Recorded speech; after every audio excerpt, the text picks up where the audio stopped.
ang hari na may mahiwagang batuta.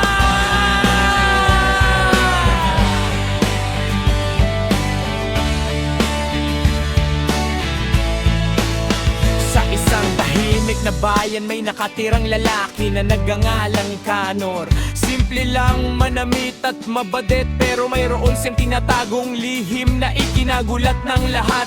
Hindi siya mukhang mayaman o sikat, pero pagdating sa larangan ng pag-ibig, siya ang walang katapat na hari. Ang sikreto ng kanyang tagumpay ay wala sa itsura o pera, kundi na sa kanyang mahiwagang batuta.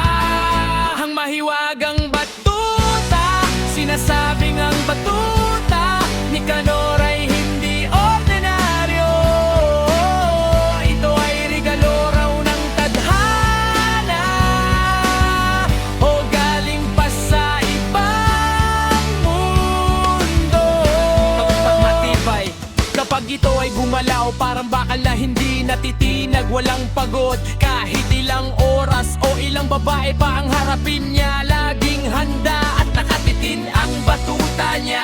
May sariling isip, sabi nila, kapag namoy nito ang bango ng babae, kusang tumitigas at lumalaki ito, at hindi na mapigilan dahil sa batutang ito naging alamat si Canor.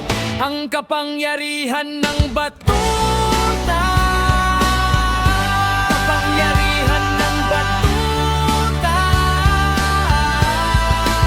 Hindi kailangan ni Canor ng magagandang salita o regalo, isang labas lang ng kanyang mahiwagang batuta, sapat na iyon para mawala sa sarili ang sinumang babae. Mula sa mga dalaga hanggang sa mga may asawa at kahit sino pa man, lahat ay nabebembeng at napapao sa kanyang labeng effect. Kapag sinimulan na ni Canor ang paggamit ng kanyang batuta, parang binibigwasan sila ng paulit-ulit. Nawawala ang kanilang malay, napapapikit, napapaungol, at parang tinatamaan ng kidlat sa sobrang sarap. Sabi nila, ang batuta ni Canor ay may mahika na.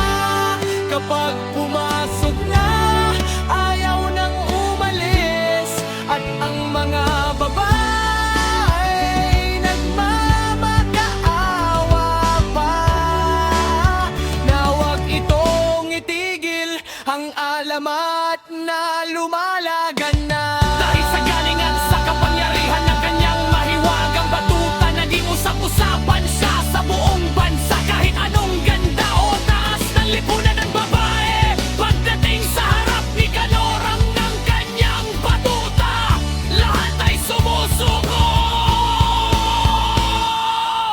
Sabi nga nila, hindi mahalaga kung ano ang suot o kung ano ang itsura, ang mahalaga ay ang mahiwagang batuta ni Canor na laging handa at puno ng lakas. Kaya hanggang ngayon kapag may nabanggit na pangalang Canor, alam na agad ng lahat siya ang may hawak ng pinakamakapangyarihang batuta sa buong mundo.